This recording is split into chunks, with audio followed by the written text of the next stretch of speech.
नमस्कार, स्वागत है आपका लीगल पॉइंट में। मैं हूं सूरज मोहन झा।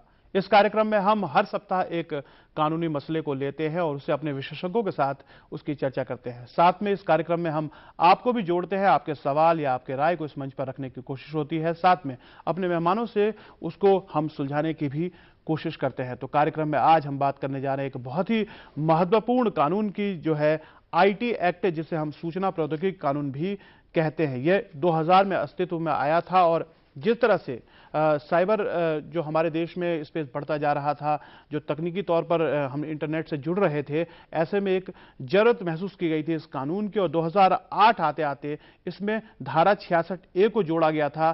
तब की सरकार ने कहा था कि हमारे देश में साइबर क्राइम से लड़ने के लिए या उससे निपटने के लिए पर्याप्त कानून नहीं है, तो इस धारा को उसमें जोड़ा गया। इसके आलोचकों ने तब इसके बारे में कहा कि ये कहीं ना कहीं अभिव्यक्ति की जो आज़ादी है उसका हनन करती है। और हमने देखा कि कई ऐसे मामले भी हुए जब हम किसी राजनीतिक की वजह से हमने उसका प्रयोग होते हुए देखा। लेकिन इसे एकदम से खारिज करना भी न्याय संगत नहीं होगा, क्योंकि जब हम बात करते हैं कि सोशल मीडिया फ्री होना चाहिए या लोगों को अपनी अभिव्यक्त करने की आज़ादी होनी चाहिए, तो ऐसे में ज़रूरी है कि उसके इरादे भी सही हो। तो इन सभी विषयों पर आज कार्यक्रम में चर्चा होगी। हमारे साथ चर्चा करने के लिए तीन खास मेहमान स्टूडियो में मौजूद हैं। मेरे साथ हैं कर्णिका सेठी जी, अधिवक्ता हैं सुप्रीम कोर्ट के, साथ में साइबर कानून विशेषज्ञ हैं। मैम, आपका स्वागत है। मेरे साथ हैं विदित बख्शी, निदेशक लूसिडियस टेक, साइबर विशेषज्ञ। सर, आपका भी स्वागत है। और मेरे साथ हैं Sanjay Mishra ji, bureau chief Amar Ujala. Sir, आपका भी स्वागत है। आप तीनों का कार्यक्रम में स्वागत है। कर्णिका जी, चर्चा की शुरुआत मैं आपसे करना चाहूंगा, क्योंकि आज का हमारा विषय आईटी एक्ट है और अभी जो उच्चतम न्यायालय ने 66A को निरस्त किया है कि वो कहीं ना कहीं जो है अभिव्यक्ति की आज़ादी का हनन करती है। तो ऐसे में पहले तो मैं दर्शकों को नजरिए से जानना चाहूंगा, आईटी एक्ट है क्या, उसमें 66A क्या था? आईटी एक्ट देखिए एक ऐसी लेजिस्लेशन बनाई गई है जिसमें कि आईटी के स्पेसिफिक प्रोविजंस हैं, सेक्शंस हैं, क्या क्राइम्स को लेकर के कौन से एक्ट्स ऑफेंसेस माने जाते हैं और उसके लिए क्या पनिशमेंट्स हैं, वो भी उसमें दिया गया है। आईटी एक्ट सिर्फ यही नहीं है, उसके अंदर और भी जैसे क्या पैराफर्नेलिया रहेगा, क्या मतलब अगर जैसे सिविल रेमेडी है या क्रिमिनल रेमेडी है तो उसके लिए क्या इंफ्रास्ट्रक्चर रहेगा, कौन अथॉरिटीज हैं, वो सब भी बताया गया है। डिजिटल सिग्नेचर इंट्रोड्यूस हुआ है। आज की डेट में ई फाइलिंग होती है, हर जगह सरकारी दफ्तरों में भी ये यूज होता है। तो उसमें कौन सर्टिफाइंग अथॉरिटी है और कौन कंट्रोलर रहेगा, ये सब प्रोविजंस भी हैं। तो आईटी एक्ट एक लीगल रिकॉग्निशन देने के लिए था कि जो इलेक्ट्रॉनिक रिकॉर्ड्स हैं उनको रिकॉग्नाइज किया जाए, जैसे आपके पेपर या हैंड रिटन सिग्नेचर्स हुए पेपर्स हों, उनको भी उतना ही दर्जा दिया जाए। एक तो वो ही एक मेन मकसद था। और फिर जो इम्पोर्टेंट मतलब अमेंडमेंट्स जैसे कहते हैं, सुधार चाहिए दूसरे कानून में भी, उसको लाने के लिए भी करा गया था आईटी एक्ट को इनैक्ट। और इसके अलावा ई फाइलिंग को भी ये तीन चीजें हैं जो प्रमोट करने के लिए प्रियम्बल में भी ये दिया गया है आईटी एक्ट का मेन पर्पस। और जहां तक क्राइम्स का लेके है क्वेश्चन, तो सेक्शन 66A जो है, जो क्राइम है, one of the important crimes में ऐड किया गया उसको, सेक्शन को, जिसमें कि ऑफेंसिव मटेरियल, कोई भी ऑफेंसिव या मिनेसिंग मटेरियल सर्कुलेट ना हो इंटरनेट पे, और उसके लिए पनिशमेंट है 3 साल की सजा तक की और फाइन भी। लेकिन ये एक कॉग्निजेबल था, ऑफेंस भी था, बट अनकॉन्स्टिट्यूशनल इसलिए ठहराया गया है क्योंकि वो बहुत वेग था, बहुत एम्बिगुअस जिसको कह सकते हैं। उसको पढ़ने के बाद ये समझ नहीं आता था कि उसमें ऑब्जेक्टिवली कैसे डिसीजन ले सकें, क्योंकि उसके ऐसे पैरामीटर्स, ऐसे टर्म्स थे जो कि डिफाइंड भी नहीं थे। अगर हम कहें कि कुछ ऑफेंसिव है, आपको वो ऑफेंसिव लगता है, दूसरे को वो नहीं लगता है। अगर आप कहें कि हार्मफुल है, या अगर आप कहें इंसल्टिंग है, किसी को एक जोक इंसल्टिंग भी लग सकता है, किसी को एक ओपिनियन एक्सप्रेस करना लग सकता है। तो ओपिनियन एक्सप्रेस कर रहे हैं या वो उस दायरे को एक्सीड करके इलीगल एक्ट कर रहे हैं, उसको पैरामीटर डिसाइड करने के लिए एक ऑब्जेक्टिव रीजनेबल टेस्ट या पैरामीटर नहीं था, जो कि हमारे आईपीसी में है। अगर आप आईपीसी को देखेंगे तो एक मर्डर क्या होता है, एक अगर रेप है तो रेप किस चीज को कहलाया जाता है, डिफेमेशन है तो कौन से एक्ट्स डिफेमेशन होते हैं और कौन से एक्ट्स एक्सेप्शंस में माने जाते हैं। तो वो उस तरह की क्लैरिटी वो नहीं थी उसमें, तो इस वजह से ही वो अनकॉन्स्टिट्यूशनल कहलाया गया। और कहा भी जाता है कि सही और गलत में एक बड़ी महीन सी लाइन होती है। ऐसे में कोई चीज किसके लिए सही हो किसके लिए गलत, इसे बता पाना बड़ा मुश्किल होता है और उसी वजह से शायद ये जो 66A था वो काफी कुछ आलोचना का शिकार होता रहा। जैसा कि कार्यक्रम की शुरुआत में मैंने कहा था कि इस कार्यक्रम में हम न केवल अपने विशेषज्ञों से चर्चा करते हैं बल्कि आपको भी कार्यक्रम में जोड़ते हैं। आप हमसे इस मंच पर कोई भी सवाल इस विषय से संबंधित हो या आपके राय हो तो आप हमें रख सकते हैं। हमारे फोन नंबर आप टीवी स्क्रीन के नीचे देख सकते हैं। संजय जी, जब ये 2008 में 66 उसमें शामिल किया गया था आईटी एक्ट में, तब किस तरह की परिस्थिति थी? क्या तब ऐसा नहीं सोचा गया था? क्योंकि हम देख रहे थे कि जब ये लाया गया था तो काफी इसमें ज्यादा चर्चा भी नहीं हुई थी। ये 1 घंटे से कम समय के अंदर ही ये पास भी बिल्कुल। इस पे जब आपने 2008 की बात की तो उस समय भी हम लोग संसद में उस कार्रवाई को देख रहे थे। राजनीतिक मुद्दों को लेके शोर शराबे हंगामे की गतिविधि चल रही थी और उस हंगामे के दौरान ये विधेयक संभवतः पास हुआ था, जहाँ तक मुझे याद है। इसलिए बहस की गुंजाइश रह नहीं गई थी। हालांकि कुछ राजनीतिक दलों ने और राजनीतिक दलों से ज़्यादा जो है मीडिया संस्थानों और सामाजिक संगठनों ने, सिविल लिबर्टीज़ के अधिकारों के जो हिमायती है, उन लोगों ने ऑब्जेक्शन किया था जब सरकार ने इसकी प्रक्रिया शुरू की थी 2008 में। और ये कहा गया था कि ये एक तरह से कहीं ना कहीं आगे चलकर एक ड्रैकोनियन होगा। पर चूंकि कानून बन गया और उसका इम्प्लीमेंटेशन उस रूप में नहीं आया था अब तक, जब तक सामने 2012 से पहले जिस तरह के जो घटनाएं हुई और जहां से इस कानून के खिलाफ जो एक तरह से बड़ी अदालती लड़ाई शुरू हुई, जो 2012 में आपको याद होगा बाल ठाकरे के ये अंतिम संस्कार के दिन पूरा मुंबई ठप था और उसमें 2 लड़कियों ने एक पोस्ट फेसबुक पे कमेंट किया था कि क्या ये इस तरह की गतिविधि जो है वो जायज़ है। तो उसने अपनी एक जो अधिकार है अभिव्यक्ति की, उसको जाहिर किया था और उसको एक व्यक्ति ने, एक दूसरी लड़की ने, उसकी मित्र ने उसको सपोर्ट किया था। और यहीं से इस कानून के को लेके कि एब्रप्टली किस तरह से मनमाने तरीके से 2 यंग लड़कियों को गिरफ्तार किया गया सिर्फ इसलिए कि उन्होंने अपनी बात रखी थी। बिल्कुल। तो जैसा कि कर्णिका जी ने कहा था कि अभी जस्ट आपसे पहले चर्चा में कि ये वेग था और सुप्रीम कोर्ट ने जो फैसला दिया है वो उसका जो बुनियादी आधार बना है वो यही है कि जो आपकी अभिव्यक्ति की स्वतंत्रता का जो अधिकार है उसको उसका ये हनन करता है और इसलिए ये असंवैधानिक है। और असंवैधानिक चीज़ जो है वो आप किस तरह से संविधान ने जो आपको मूल अधिकार दिए हैं उस पर अगर कोई इन्फ्रिंजमेंट होगा तो मुझे लगता है कि सुप्रीम कोर्ट को दखल देना चाहिए और सुप्रीम कोर्ट ने यहाँ ऐतिहासिक दखल दिया है। बिल्कुल। हम जैसे संजय जी ने जिक्र किया कि महाराष्ट्र में जब एक बाल ठाकरे जी के निधन के बाद 2 लड़कियों ने उस पर कमेंट किया तो उनके साथ किस तरह की कार्रवाई की गई और यह सिलसिला न केवल महाराष्ट्र में बल्कि और राज्यों में हमने देखा। पश्चिम बंगाल में हमने देखा किस तरह से एक प्रोफेसर के साथ हुआ, या अभी वर्तमान में उत्तर प्रदेश के एक बड़े मंत्री आजम खां उन्होंने एक नाबालिग बच्चे के साथ क्या हुआ। तो इस तरह की आलोचनाएं से जुड़ी रही। विदित, जब ये जोड़ा गया था 66A आईटी एक्ट में, तब ये सरकार की तरफ से कहा गया था, चूंकि हम देख रहे हैं जो मंच का इस्तेमाल जो है वो सोशल मीडिया में खासतौर से सामाजिक विद्वेष, धार्मिक भावनाओं को भड़काने और कुछ इंसिडेंट उस समय पे इस तरह के घटे भी थे और उसको काबू पाने के लिए ये चीज जोड़ी जा रही है। लेकिन हमने देखा, जैसे कि संजय जी ने भी अपने एक लंबे राजनीतिक पत्रकारिता के अनुभव से हमें बताया कि कहीं ना कहीं हमने देखा जिस विषय को लेकर लाया गया था उस पर तो को हल नहीं निकला, लेकिन राजनीतिक जो है एक तरह से बदले की भावना भी कहते हैं या किसी तरह की कोई अपने खिलाफ कोई भी टिप्पणी जाते हुए देखने पर उस पर कार्रवाई हुई, तो उसे किस तरह आप देखते हैं? जब ये 66A लॉ लॉन्च हुआ था उस टाइम पे जैसे आपने बताया पूरा का पूरा सोशल मीडिया के ऊपर जो भी लोग कोई पोस्ट कर रहे हैं, लाइक कर रहे हैं, कमेंट कर रहे हैं, उस चीज़ को मॉनिटर करने के लिए और उस चीज़ में कोई राजनीतिक कमेंट ना कर दे या कोई टिप्पणी ऐसी कर दे जिससे कोई सामाजिक भेदभाव खड़े हो जाए, उस चीज़ को काबू में रखने के लिए इसको लॉन्च किया गया था। पर जैसे आपने बताया काफ़ी सारे ऐसे राजनीतिक दल हैं, काफ़ी सारे ऐसे इंडिविजुअल्स भी हैं सोशल नेटवर्क्स पे हम आए दिन देखते रहते हैं जो दिन ब दिन ऐसी टिप्पणी करते रहते हैं जिनको काबू में रखना काफ़ी ज़रूरी बन जाता है। खाली 66A नहीं रहता, अभी 66A अगर सुप्रीम कोर्ट रद्द भी कर देता है तो इसके बाद IPC भी है।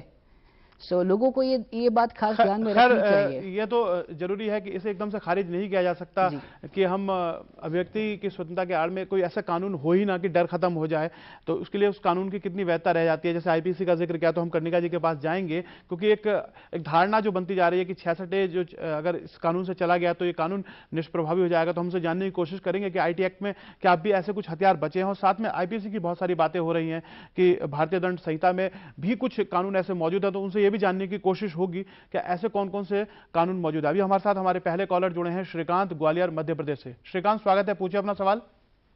थैंक यू सर, ये प्रोग्राम काफी अवेयरनेस फैलाने वाला है आपका। इसमें मेरा ये प्रश्न है कि 66A जो IT एक्ट है वो एक स्पेशल प्रोविजन जो कि आपकी IT इंडस्ट्री से जुड़ा हुआ है, कम्युनिकेशन से जुड़ा हुआ है, साइबर से जुड़ा हुआ है, उसको डील करता है। तो ऐसे में सुप्रीम कोर्ट ने पहले भी ये डिसीजन दिया हुआ है कि DCP स्तर का या SP स्तर का ही कोई अधिकारी इसमें एक्शन ले सकता है।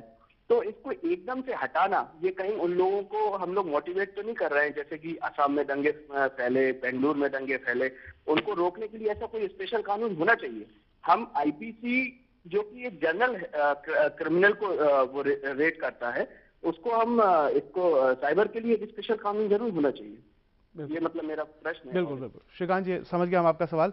कर्णिका जी, इस सवाल को हम इस तरह से समझे, जिस वाक्य का उन्होंने जिक्र किया, हमने देखा जब उत्तर पूर्वी राज्यों में खास तरह के दो समुदायों के बीच में तनाव हुए थे, तो उसका हमने देखा कि दक्षिण के बेंगलोर तक में उसका असर देखने को मिला। कुछ लोगों ने बदमाशी करके बर्मा में कुछ जो दंगे हुए थे उसकी तस्वीरें उन्होंने नॉर्थ ईस्ट से जोड़ के दिखाई, और उसका खामियाजा हमने ये देखा कि भारत के अलग अलग शहरों में उत्तर पूर्व के लोगों को या तो घर छोड़ना पड़ा या बड़ी असुरक्षा की भावना रही। ऐसे में एकदम से खारिज कर देना जैसे 66A को, ब्लॉकिंग जैसे, तो ऐसे में वो एक जो हो सकता है इसकी एक बहुसंख्यक जो आबादी है वो इससे अपने अभिव्यक्त करने की आजादी रखता है, लेकिन कुछ जो असामाजिक तत्व हैं जो इसका गलत फायदा उठाते हैं उनको फिर कैसे काबू किया जाएगा? देखिए, इंटरनेट एक बॉर्डरलेस मीडिया है और एक ऐसा यूनिक मीडिया है जिसका कंपैरिजन शायद प्रिंट मीडिया या और किसी पर्टिकुलर मीडिया से नहीं किया जा सकता।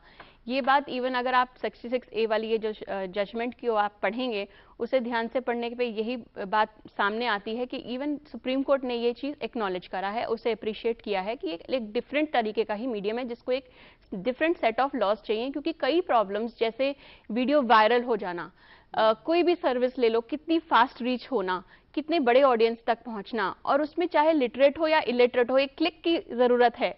तो उस चीज़ को समझते हुए ये एक मीडियम बहुत यूनिक है, इस वजह से उसके लिए एक separate set of unique characters हैं जिसको या प्रॉब्लम्स एमिनेट होती हैं जिसको आपको डील करने के लिए एक स्पेशल लॉ की ज़रूरत है।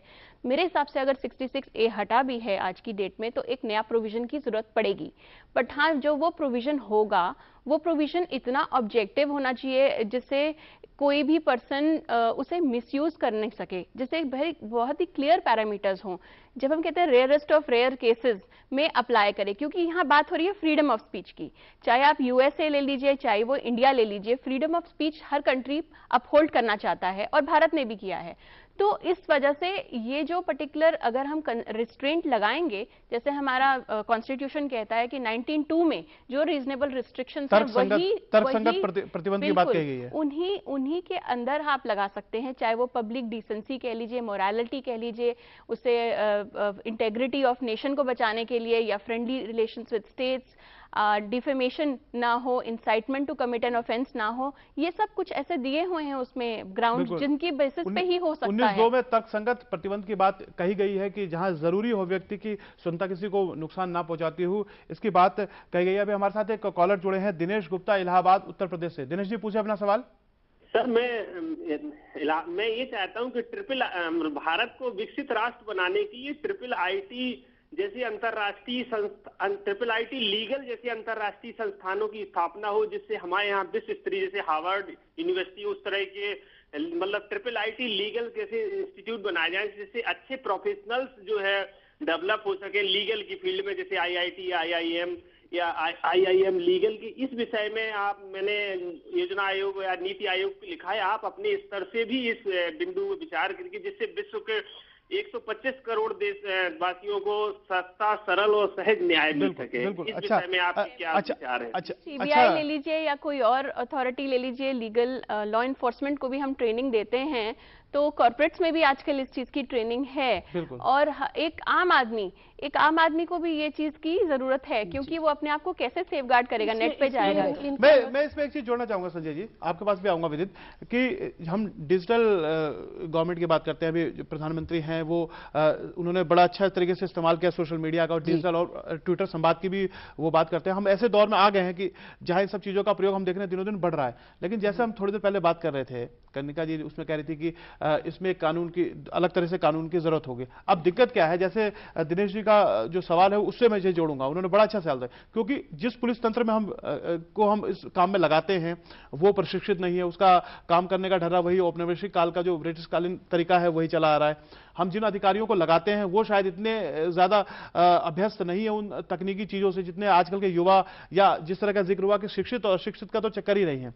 ऐसे में अभी जब सेमीफाइनल मैच इंडिया हारी तो हमने देखा विराट कोहली और अनुष्का शर्मा को लेकर व्हाट्सएप पे जिस तरह के जोक का सिलसिला चल पड़ा। अब 66 नहीं है तो शायद हो सकता है खौफ और ज्यादा खत्म हो गया हो और उसको तरह तरह की चीज ली गई। तो आपको इस संदर्भ में किस तरह से देखते थे? देखिए, उन्होंने बड़ा वैलिड सवाल पूछा इलाहाबाद से। सबसे बड़ी बात जो समस्या आई है वो यही आई है कि हमारी जो लीगल इन्फोर्समेंट जो एजेंसी है, जिनको कानून के अनुपालन का जिम्मा है, वो पूरी तरह से जो मौजूदा जो चैलेंजेज है, जो बदली हुई परिस्थितियां, उसके अकॉर्डिंगली हम कहें ट्रेनिंग नहीं है। अगर आप देखेंगे तो दिल्ली पुलिस जो हम शायद समझे कि देश की सबसे ज़्यादा जो है वो ट्रेंड पुलिस फोर्स है, उसके पास भी साइबर पुलिस एक्सपर्ट्स की संख्या बहुत कम है। ऐसे में जो कांस्टेबल या एसएचओ या जो इंस्पेक्टर या जो दरोगा जाता है, उसको मुझे लगता नहीं है कि शायद आईटी का भी बुनियादी नॉलेज हो, और ऐसे में वो उस एक्ट को इम्प्लीमेंट करता है। तो वो एक्ट को किस तरह से इम्प्लीमेंट करता है ये भी एक वजह रही शायद 66A जो एक तरह से फ्लॉप हुआ, या उसके हमने दुष्परिणाम देखे कि जिस तरह से जिक्र किया कि पुलिस उतनी ज्यादा प्रशिक्षित थी नहीं। आम जनता जब थाने तक पहुंचती थी तो उनको उस तरह का रिस्पांस मिलता नहीं था या उनको संज्ञान लिया नहीं जाता था। ऐसे में राजनीतिक जो वर्चस्व के लोग थे वो उसका या तो फायदा उठाते थे या उन्होंने उसका जो कुछ हमने परिणाम देखा। मैं कनिका जी आता हूँ, एक कॉलर हमारे साथ। एकेडमीज हैं इस चीज के लिए, जुडिशियल एकेडमीज भी हैं और पुलिस एकेडमीज भी हैं, और हम इसमें जाते हैं और रेगुलर प्रोग्राम्स होते हैं उनको ट्रेनिंग्स के लिए जो हम देते हैं। तो ये और ज्यादा होने चाहिए। मैं फ्रीक्वेंसी इंक्रीज करना बिल्कुल इस पॉइंट पे मैं आऊंगा। अभी एक कॉलर ले लूं मैं। अक्षय गुप्ता जी दिल्ली से जुड़े हैं। अक्षय पूछे अपना सवाल। अक्षय, शायद उनका फोन हमसे ड्रॉप हो गया। विदित, आप कुछ कहना चाह रहे थे? इन्हीं चीज से मैं जुड़ना चाहता था कि जब हम दिल्ली में और पूरे देश में हम साइबर एजुकेशन की बात करते हैं और हम पुलिस ज़्यादा ट्रेंड नहीं है जब बातें करते हैं, तो आप एक तरफ से देखिए जिस तरीके से सोशल मीडिया ट्रेंड 2008 से 2015 तक जिस स्पीड से बढ़ा है, उस स्पीड से हमारी पुलिस, हमारी आर्मी शायद से ट्रेन नहीं हुई है। इसका मतलब ये नहीं है कि हमारे पास ये सिर्फ हम शहरों की बात कर रहे हैं, शहरों की बात, जबकि तकनीकी प्रसार जो है वो गाँव तक बड़ी तेजी से फैला है। यहाँ पे बात ये नहीं है कि हमारे पास ट्रेंड साइबर कॉप्स नहीं है, पर हमारे पास जिस नंबर्स में होने चाहिए थे, जिस स्पीड से उनको ट्रेन किया जाना चाहिए था, वो शायद एक और प्रश्न है। और इसके साथ साथ जैसे कनिका जी ने बताया, पुलिस एकेडमिक्स रहती है, आर्मी के भी काफ़ी सारे ट्रेनिंग सेंटर्स रहते हैं, जहाँ पे आज के दौर पे जब कोई भी इंसान पुलिस ऑफिसर बनना चाहता है तो उनकी जो ट्रेनिंग होती है उस ट्रेनिंग में आज साइबर सिक्योरिटी ट्रेनिंग कंपलसरी कर दी गई है। हमारा देश, हमारी गवर्नमेंट अभी साइबर सिक्योरिटी को एकदम सीरियसली लेके उसके हिसाब से और लॉज को और स्ट्रॉन्ग बना के डिसीजंस ले रही है, परंतु जो 2008 का जो सिस्टम चल रहा है वो स्पीड शायद अभी कॉप अप नहीं हुई है। बिल्कुल। अभी अक्षय गुप्ता हमारे साथ दोबारा जुड़ गए। अक्षय, पूछे अपना सवाल। मैं ये सवाल पूछना चाहूंगा कि आईटी एक्ट अनकॉन्स्टिट्यूशनल होने की वजह से उसके IT act, Akshay IT act असंवैधानिक नहीं है। आईटी एक्ट में 66A जो है वो 66A अनकॉन्स्टिट्यूशनल कर दिया गया है, उसके मिसयूजेस क्या हैं? बिल्कुल, हम आएंगे। अभी हमने पहले चरण में चर्चा इस पे प्रसार पूरी तरीके से किया था कि जो उच्चतम न्यायालय ने इसे अभिव्यक्ति की आज़ादी का उल्लंघन माना था, लेकिन फिर भी हम आपके सवाल के साथ अपने विशेषज्ञों के पास आएंगे इस छोटे से ब्रेक के बाद।